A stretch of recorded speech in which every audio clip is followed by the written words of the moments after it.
गणपती बाप्पा मोरया. आज संकष्टी चतुर्थी आहे. संकष्टी चतुर्थी निमित्त जी गणपतीला आवडतात तेच मोदक आम्ही तयार करत आहोत. आणि आमचं किचन हाऊस आहे इथं करंजामध्ये, सातारमध्ये. त्या किचन हाऊसची संकल्पना आहे श्रद्धाची, मालतीची आणि आमची ज्ञानाची. आणि हे जे आपण मोदक तयार करतोय ते नारळ येतात कोकणातनं, म्हणजे समुद्र किनाऱ्यापासून. आणि देवाची करणी आणि नारळात पाणी, असंच नारळ असतो. आणि ते नारळ खायला, आरोग्याला खूप सुंदर असतो. त्याचं पाणीसुद्धा खूप महत्त्वाचं असतं.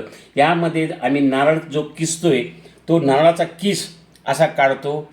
हे गूळ आहे, तो गूळ आयुर्वेदिक आहे. तुम्ही साखर खाऊ नका, पण गूळ खावा. आणि ते गुळाचे मोदक. हे तांदळाचं पीठ आहे.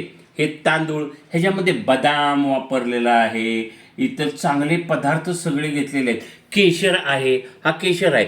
तूप आहे, गाईचं तूप आहे, शुद्ध गाईचं तूप. म्हणजे हे जे तूप आहे ते देशी गाईचं तूप आहे. हा जो संपूर्ण प्रकार केलेला आहे हा आयुर्वेद आहे. हा मोदक खाल्ल्यानंतर गणपती खुश होतो. अहो, तुम्ही सुद्धा खुश होणार, तुम्हाला बुद्धी चांगली येणार, तुमचं आरोग्य चांगलं राहणार. म्हणूनच तुम्ही आमच्या किचन हाऊसमधनं झोमॅटोवर मागवा. आमचा मोदक जो उकडीचा असेल किंवा तुमच्या ह्याचा असेल, आमची आई जो करायची ना कणकीचा मोदक असेल, तो हातानं केलेला सुंदरपैकी मोदक मागवा आणि स्वतः तुम्ही आनंदी व्हा, आरोग्यदायक व्हा. हार्दिक शुभेच्छा.